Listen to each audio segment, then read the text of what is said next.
ऊपरी क्षेत्रों में लगातार मूसलाधार बारिश बरस रही है, तो वहीं वडोदरा शहर में भी बारिश की शुरुआत हो चुकी है।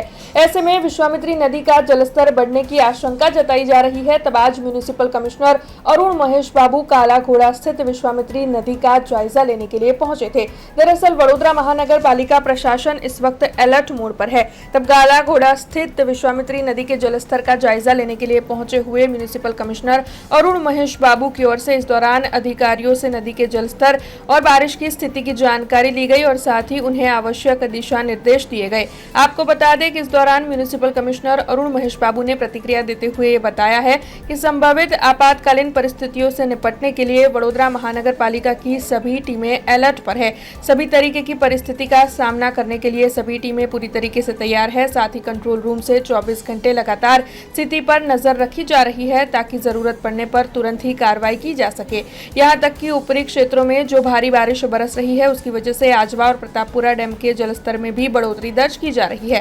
फिलहाल आजवा जलाशय का जो जलस्तर है वो 209 फीट तक पहुंच गया है और प्रशासन इसकी लगातार निगरानी कर रहा है। तब बारिश के मौसम में हादसों को रोकने के लिए शहर के विभिन्न इलाकों में लगे अवैध होर्डिंग्स हटाने की कार्रवाई भी शुरू करवा दी गई है और इसके अलावा जर्जर और खतरनाक मानी गई करीबन 1200 जितनी इमारतों के मालिकों को नोटिस भी जारी कर दी गई है।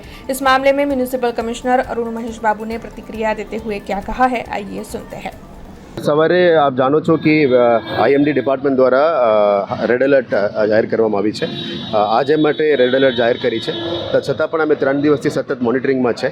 આજે આજવાની લેવલ 207.8 છે, એટલે 208ની આજુબાજુ છે, એટલે ચિંતાજનક સ્થિતિ નથી। 214 સુધી અમારા લેવલ જાય તો આમાં ઇશ્યુઝ નથી। અમે આ વખતે પીવાના પાણી માટે વધારે ઇશ્યુઝ હતો, પણ આ પણ અમે અત્યારે સોર્ટ આઉટ થઈ રહ્યા છે। પીવાના પાણી માટે પણ અત્યારે ઇશ્યુઝ ના આવે, એટલે આજવા અને પ્રતાપપુરામાં પણ અમે જે સ્ત્રોત ઊભું કર્યું છે એમાં વધારે પાણી અમે સંગ્રહ કરવા માટે આશા રાખીએ છીએ। આજે કાલાઘોડા આપણે જે લેવલ છે સ્ટાન્ડર્ડ લેવલ ચેક કરવા માટે આવ્યા છે। 18 ફૂટ સુધી કોઈ ચિંતા નથી, અત્યારે અમે 6.5 ફૂટમાં જ છે, એટલે વિશ્વામિત્રી લેવલમાં પણ કોઈ જોખમી નથી। આ 3 દિવસ દરમિયાન ટોટલ ઓલમોસ્ટ 19 mm વરસાદ થઈ છે। આજે સવારથી જ લગભગ ગઈકાલ રાતથી 9 mm સાઉથ ઝોનમાં અને 7 mm વેસ્ટ ઝોનમાં વરસાદ પડી છે। મોટાભાગમાં પાણી વેસ્ટ ઝોન અને સાઉથ ઝોનમાં જ ભેગા થાય છે। ગઈકાલે દિનેશ મિલનું કે એક રજૂઆત અમને મળી હતી કે વિશ્વામિત્રી પાણી સાથે મિક્સ થઈ રહ્યા છે, એમાં પણ ટીમ રાતોરાત કામગીરી કરીને એના પર નિકાલ કરવા માટે રેલવે સાથે મળીને કામગીરી કરી રહ્યા છે। આજે પણ તમામ QRT ટીમ્સ ફિલ્ડમાં છે। અમારા ઓફિસર્સ અને કર્મચારી બધા રેડ એલર્ટને જાણી લેતા ક્વિક રિએક્શન ટીમ્સ, ફાયરના ટીમ અને ટ્રી ટ્રીમિંગ માટે જે ટીમો છે બધા સતત ફિલ્ડમાં છે। કોઈ પણ ટ્રાફિકને અડચણરૂપ ના થાય કે વરસાદ પડે તો પણ પહોંચી વળવા માટે અત્યારે ટીમ ફિલ્ડમાં છે। થોડું આજે રાજ્ય સરકારનું પણ રિવ્યૂ મિટિંગ છે, એના પછી આપણે ઓફિસર સાથે પણ ફિલ્ડમાં વિઝિટ કરવાના જ છે।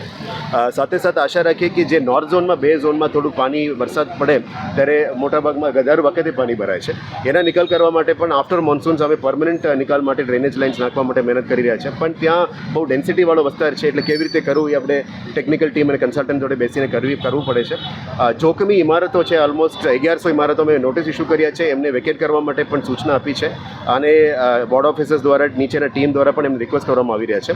યુસીડી ડિપાર્ટમેન્ટ દ્વારા નાઇટ શેલ્ટર્સને પણ કાર્યરત કરીને રાખવામાં આવી છે। સાથે સાથે જમવાનું કે વ્યવસ્થા કરવું હોય એના માટે પણ અમે ડિઝાસ્ટરની ભાગરૂપે કરી રહ્યા છે। ફાયરના ટીમ્સ સતત ફિલ્ડમાં છે, એમની ડ્રિલ પણ થઈ ગઈ છે। કોઈ પણ જોખમ આવે એટલે પહોંચી વળવા માટે ફાયરના ટીમ્સ અને આપણે ક્વિક રિએક્શન ટીમ્સમાં 5 લોકોની મેમ્બર્સ બનાવ્યા છે, એ લોકો પણ ફિલ્ડમાં જ રહેશે। તમામ અધિકારીઓને સૂચના આપી છે કે ફિલ્ડમાં જ રહીને કામ કરવાનું છે। અમે બપોર પછી પણ ફિલ્ડ વિઝિટમાં નીકળવાના છે। આશા રાખીએ કે વિશ્વામિત્રીમાં કંઈ જોખમી લેવલ અત્યારે નથી, એટલે સિટી માટે ચિંતાજનક સ્થિતિ નથી। પણ જે પણ જગ્યામાં નીચેના વિસ્તારમાં પાણી ભરાણ છે, આવા જગ્યા પાણી ભરાવાની શક્યતા છે, આધાર ભરી ગયું છે, ત્યાં પમ્પ્સ દ્વારા એને નિકાલ કરવા માટે પણ અમે સૂચના આપી છે। 4 કલાક, 8 કલાક, 12 કલાક અને 24 કલાકનું પાણી ભરાવાની શક્યતા છે। આ વિસ્તારમાં પમ્પ્સને પણ એક્ટિવેટ કરીશું।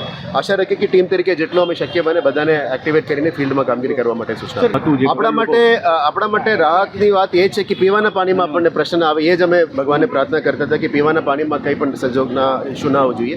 હવે વરસાદ આપણે આશા રાખીએ કે આ વરસાદ આજવા ભરી જાય અને તમામ સ્ત્રોતો ભરી જાય સિંધરોડ અને પોઈચામાં, આપણે મહીસાગરમાં, એટલે પીવાનું પાણીનું ઇસ્યુ ના બને અને પૂલ જેવી પરિસ્થિતિ ના આવે એટલા માટે અમે અત્યારે પ્લાનિંગ કરી રહ્યા છીએ અને અમે આશા રાખીએ કે આ વખતે પણ ના થાય, કારણ કે ફિલ્ડ વર્ક તો ચાલી રહ્યા છે, પણ જે ઉપરાવાસમાં જે પાણી આવી રહ્યા છે, જે બેઝિકલી વડોદરા શહેરમાં જ્યારે પણ આવું ઇસ્યુ થાય ઉપરવાસમાં પાણીનું ઇસ્યુ થાય છે, એટલે હાલોલ અને ઉપરવાસથી પાણી આવે છે અમે આજવા અને પ્રતાપપુરામાં સ્ટોર થઈ રહ્યા છે, એ પણ લેવલ્સ 222 સુધી અમારો ઇસ્યુ નથી, અત્યારે 212 છે, અને ત્યાં પણ 213 સુધી આજવામાં પણ સેફ લેવલ છે, તે 208 સુધી છે. એટલે આશા રાખીએ કે આપણા વડોદરા માટે પીવાનું પાણીનું સ્ત્રોત મળી ગયું છે એવું કહેવાય, અને આશા રાખીએ કે આવનારા દિવસોમાં કન્ટામિનેશનનો ઇસ્યુઝ છે, પ્રેશરનો ઇસ્યુઝ છે, એના ઉપર ટીમ સતત કામગીરી કરી રહ્યા છે. ધીરે ધીરે એક એક વિસ્તારમાંથી અમે બહાર લાવવાનો પ્રયત્ન કરીશું. जुड़े रहने के लिए हमारे YouTube चैनल को सब्सक्राइब करें और नई वीडियो की नोटिफिकेशन के लिए बेल आइकॉन को दबाएं